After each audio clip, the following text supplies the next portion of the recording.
মুদি গো বাসর ঘর সাজাও। কি গো হাসু, তুমি না কইলা আগস্ট মাসে আর তুমি ইন্ডিয়া আবা না? আর আগস্ট মাস বাদ দাও তুমি, জনগণ খেপে গেছে। কি কো হাসু, তুমি এই রকমের রাজত্ব সারিয়ে আবা? তুমি এখন অত কথা কইও না, তোমার কাজটাছি সব বুঝি, তোমার প্রয়োজনে যা লাগছে সব পাঠাইছি, এখন তুমি আমার একটু ঠাই দিতে পারবা না? কি আর করার, আমার লগে তো চুরি চামারি কম করো নাই। আহো কি আর করার। খালি আমি না, আমার লগে আমার বুইনো আছে। ও হ্যাঁ, তো 2টা বাসর ঘর লাগবো। এ রাহো কাদিতে ফোন দিছে। আপা গো তুমি কমবে। একাগুয়াটা এখন থাম, কম গেলাই নাই। পাইন যে ডুমার আর তুইও ভাই ডুমাইরে দিছো, পাজিলিক গুলারে নামাইয়া আমারে আরো শেষ করছো। আপা এটা তুমি কি কইলা? তোমার লগে তো হটে গেলাম। তো কথা বাদ দে, তোর লগে এখন আর কোনো কথাবার্তা নাই, তুই তোর মতো থাক। আপা গো তুমি এই সময় হালাই তুই যাবা? আমি যাইতেছি ইন্ডিয়া, মুদিরে কইছি বাসু সাজাইতে। আপা গো তুমি এই দুসময় হালাই তুই যাইও না, আমারে লইয়া যাও আপা। তনকা দিতে যা খাইছো খাইছো, হেই লইয়া এখন থাক, যা জমাইছো টমাইছো হেড এখন সংসার চালা। আমার আর জ্বালাইস না, আমার জীবন এমনিতেই শেষ।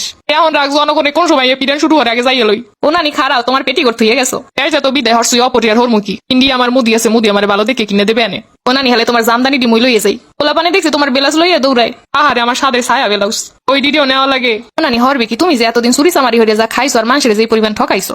ওইসে দুপুরে বেলা একটু মাংস তরকারি ভালো হইয়া খামু, হেই ডু রানছে ঠিকই, কিন্তু খাইতে পারলাম না। ও নানি তুমি ইন্ডিয়া যাইয়ে খাবা না, পোলা পানে পেট ভরে খাইতে আছে দেখেছি। এই খাওয়া খাইতেছো তো পেটে পেটে ওষুধ কইব। হ্যালো আব্বা জয়। ওমা কি করবার আর চিন্তা করছো কিছু?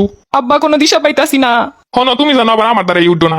আমার বিদেশি বউ কইছে তোমার মাই জানে হানে নাই। এটা তুই কি কইলি আব্বা? আমার বউ কইছে যে মহিলারে পুরো দেশের মানুষ তারাইয়ে দেয়। এই মহিলা আমার সংসারে এই যে কত শান্তি দিবে আমি ভালোই জানি। আব্বা তোরে তো কমটা বাড়াই নাই, কমটা তোরে লুটপাট করে দেই নাই। হ্যাঁ তো দিছো সন্তানের লিগে, সন্তানের প্রতি এটা তো দায়িত্ব। আব্বা তোরে আমি এত বড় হলাম, তুই এখনই ভুলে গেলি। আমার দেহ কমে যাইতে পারো, কি করো আমি এত কিছু জানি না। লাগবে না তোকে, আমার মোদি আছে। আর ঠিক কথা কইছো, মুদি আছে তোমার লিগা। হাই রে হাই, এইগুলারে খাওয়াইছি। একাদিটা আবার কল দিছো কে? অপা কইতে তো বাইরেতেই পারি না, পলাম কোন দিকটা। আমি জানি না, এত টাকা পয়সা লুট করে নিলে একটা হেলিকপ্টার তো কিনতে পারতি। আফা গো জনগণ তোটা সময়টাও দিবে না। 2 মিনিট পর পর ফোন দিয়ে টেনশন দিবি না তো, এমনি কোন সময় যেন শেষ হয়ে যায়। আফা গো তোমার মুদির আমারও একটা টিকিট দিতে। পয়সা তো আছে, কিন্তু জনগণের সামনে দিয়ে যাইতে তো পারি না। জনগণ যে এত সেটা এত আগে বুঝতে পারি নাই। আরে আমি তো আগেই বুঝছি, এর লেগে তো লেহাপড়ার অবস্থা এমন বানাইছিলাম যেন হালারা কিছু বুঝতেও না পারে। সবগুলার এমন মূর্খ বানামো আর দেশ আমি এলাইছিলাম, কিন্তু হ্যাঁ তো দাবাই রাখতে পারলাম না। আপা সুখে দুঃখে তোমার পাশে আসলাম, তুমি আমারে লইয়া যাও। সারা আমি যাই লই দেহি ইন্ডিয়া যাই কোনো ব্যবস্থা করতে পারি কিনা। আপা দেহ মুদির সরাই তুমি অনেক রাজত্ব করতে পারো কিনা। তোমার তো ভালো ট্যালেন্ট আছে রাজত্ব সম্পর্কে। ইন্ডিয়া গেলে কাপড়টাও পরনে থাকবো না, বাংলাদেশের মানুষ তো কাপড়টা রাখছে। ক্ষমতা টমতা লাগবে না, খালি ভালো মতো দুনিয়াতে যাইতে পারলি হয়। আফা চিন্তা করছিলাম আর 2টা ব্যাংক ভরে রাখবো, যেন 7 জনম খাইয়া যাইতে পারে আমার বংশ। কিন্তু এত হইল না আফা। আফা ছাত্রলীগ খালি ফোন দেয়, ফোন দিয়ে কয় কি হরমু কি হরমু। পাজিলিপ গুলাই তো শেষ করছে, শালা তুই দিস ওইগুলাই লিলাইয়া। আমি কি হরছি আপা? তুমি তো করছো। তুমি যে কে কইতে গেলা যে ওইগুলা রাজাকার, তোমার ওই কথাই তো খেপে গেছে। আমি আইসালাম এই দেশে আমার বাপের লইগা, বাপের নাম বাঙ্গাইয়া নিজে রাজত্ব করছি এতদিন। আমার বাপ দেশে লইগা মরছেলে, আমি তো একমাত্র মুক্তিযোদ্ধা, আর কোনো মুক্তিযোদ্ধা আসেনি।